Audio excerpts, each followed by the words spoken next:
Hello dear friends, তোমরা যারা মাধ্যমিক পরীক্ষা দেবে আজকে ঠিক এই মাধ্যমিক পরীক্ষায় আসতে পারে এমন 5টি সম্ভাব্য short question, trigonometry short question নিয়ে আমি এসেছি। খুব অল্প সময়ের মধ্যেই তোমাদের এই শর্ট কোশ্চেন গুলো আমি তোমাদেরকে বোর্ডে করে দেখাবো। চলে আসি সরাসরি বোর্ডে। চলে আসি পরের অঙ্কটিতে। একটি ঘড়ির মিনিটের কাঁটার প্রান্ত বিন্দু 1 ঘন্টায় আবর্তন করে কত ডিগ্রি কোণ উৎপন্ন করবে? বিভিন্ন অপশন দেওয়া আছে, A B C D 4টে option দেওয়া আছে।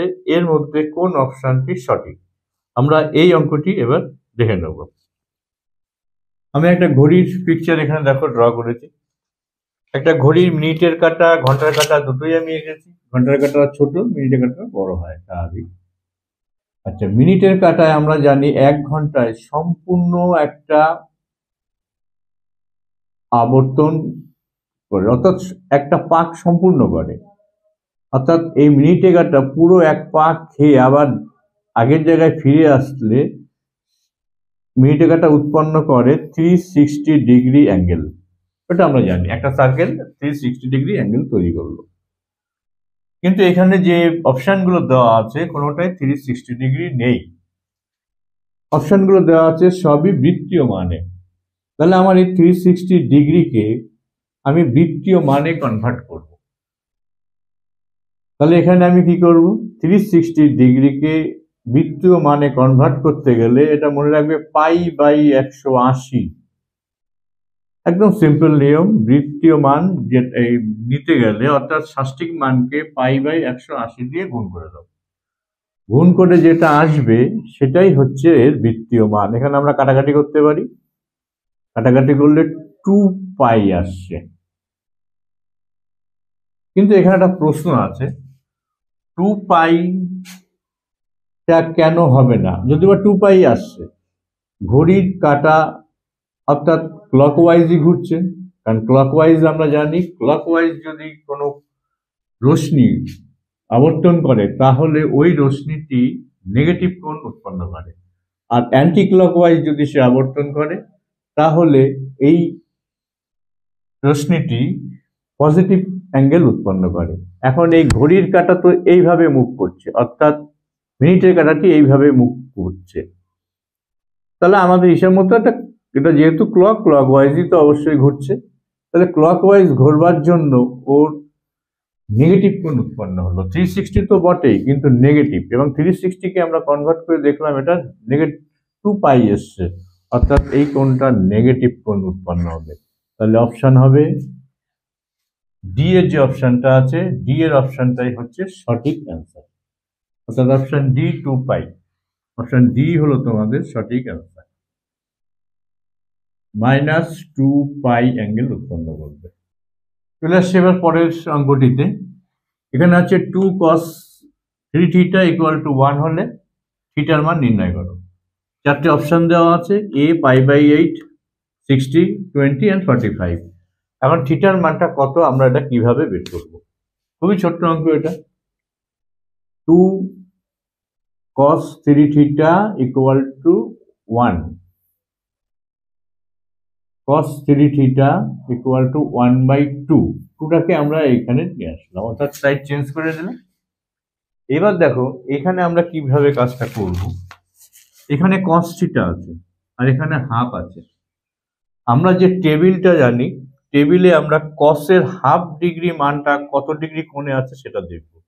দেখো cos হাফ উপরে আছে 60 ডিগ্রি, তাহলে এই হাফটাকে সরিয়ে আমরা এখানে লিখব cos 3 θ = cos 60 ডিগ্রি। ঠিক এইভাবে আমরা হাফের থেকে ডিগ্রিতে নিয়ে আসবো, cos হাফের মান কত হচ্ছে। তাহলে এবার আমরা কি করবো, বোথ সাইডে cos θ কে আমরা কেটে দিলাম, দিলে 3 θ = 60, অতএব θ = 20। 3 দিয়ে ডিভিশন করলে 20। তাহলে অপশন সি হলো এর সঠিক আনসার। পরের অঙ্কটিতে আমরা দেখতে পাচ্ছি tan 4 θ × tan 6 θ = 1। Theta greater than 0 এবং লেস দেন 90, অর্থাৎ থিটার মান 0 থেকে 90 এর মধ্যে হচ্ছে। এবং sign theta sign tan theta equal to what?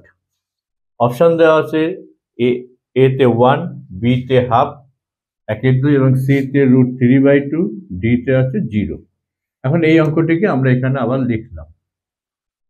তারপরে আমরা কি করব, tan 6 থিটা এটাকে আমরা এ পাশে নিয়ে আসলাম, tan 4 থিটা, tan 6 থিটা এটাকে আমরা কনভার্ট করে দেবো cot থিটাতে, cot 4 থিটা, যেহেতু cot theta equal two 1/tan theta, তোমরা এটা জানো। এবার আমরা চলে যাব পূরক কোণের অনুপাতে।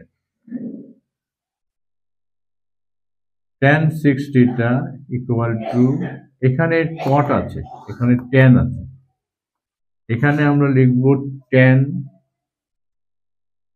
শুধু tan লিখব, tan 90 ডিগ্রি মাইনাস 4 থিটা, অর্থাৎ পূরক কোণের অনুপাতে চলে গেল।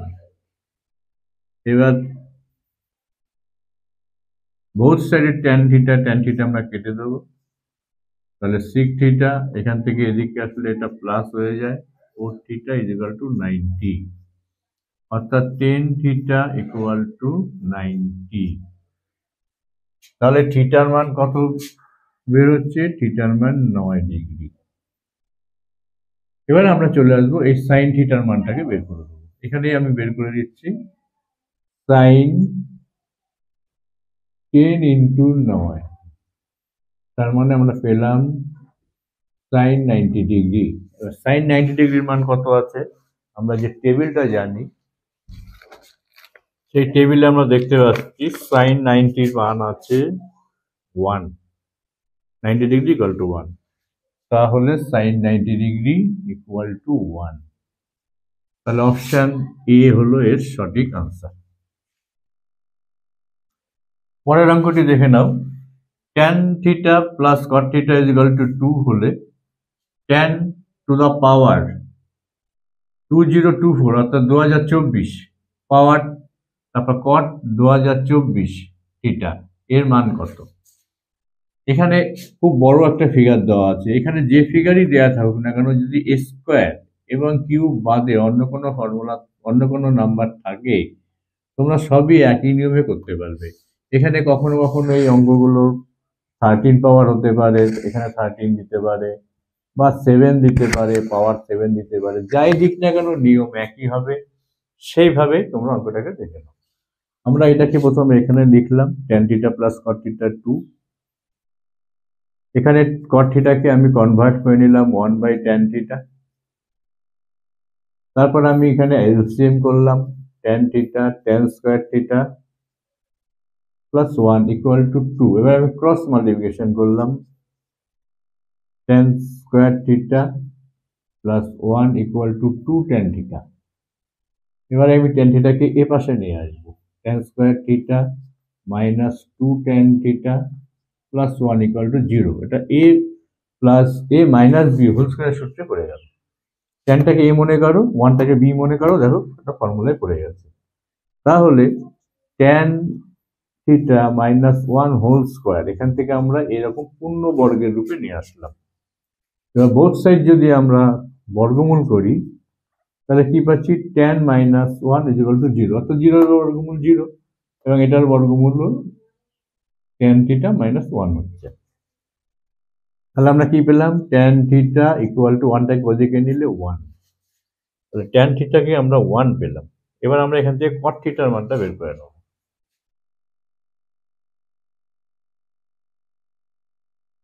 tan theta plus cot theta 2 বলা আছে এখানটা, tan থিটা 1 হলো, cot থিটা মান বসিয়ে দিলাম, তাহলে cot theta is equal to 2 minus 1 অর্থাৎ 1, cot থিটার মানও 1 পেলাম আমরা। এবার এই অঙ্কটাকে আমি এখানেই করে দিতে চাচ্ছি। এখানে দেখো কি করব আমি, tan থিটার মান আমরা পেয়েছি 1, তাহলে এখানে বসাবো 1 to the power 2024 plus cot থিটার মানকে আমরা 1 পেয়েছি এখানে, তাহলে 12024 যাই হোক না কেন 1কে তুমি যতবারই 1 নিয়ে গুণ করো তোমার এটা 1ই বেরোবে, অর্থাৎ 1 + 1 = 2 অ্যান্সার। তাহলে অপশন ডি হচ্ছে সঠিক অ্যান্সার। এই কারণে বললাম এই অঙ্কের পাওয়ার কখনো কখনো চেঞ্জ হতে পারে, অর্থাৎ এখানে এই সংখ্যাটা না দিয়ে 13 দিতে পারে, 7 দিতে পারে, যাই দিক না কেন তোমার কিন্তু অঙ্কটা এই একইভাবে করতে হবে, কারণ এই পাওয়ারটার বিশেষ কোনো ভ্যারি করে না। আর এই অঙ্কের ক্ষেত্রে সবসময় দেখা যায় ক্যান এবং কটের মান 1 তোমার বেরোবে।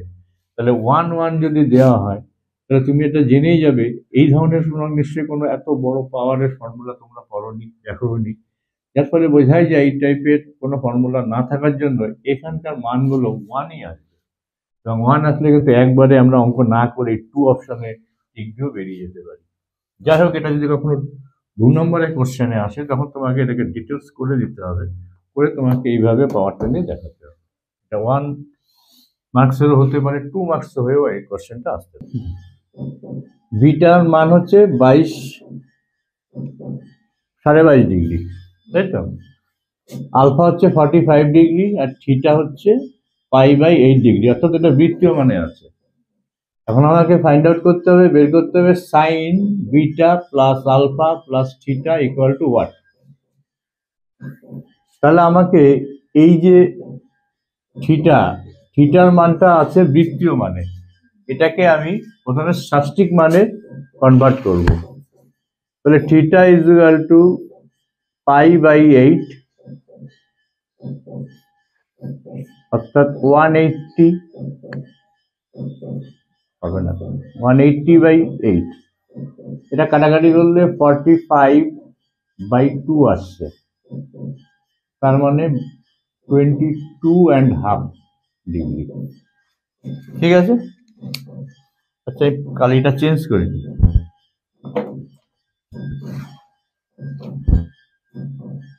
গ্রিনটা দিয়ে করি। এখন আমি আসছি sine theta, sine beta plus alpha plus theta, বিটার মান 22.5, আলফা 45, এটাও আমরা পেলাম 22.5। টোটাল হচ্ছে সাইন 90 ডিগ্রি, আর সাইন 90 ডিগ্রির মান হচ্ছে 1।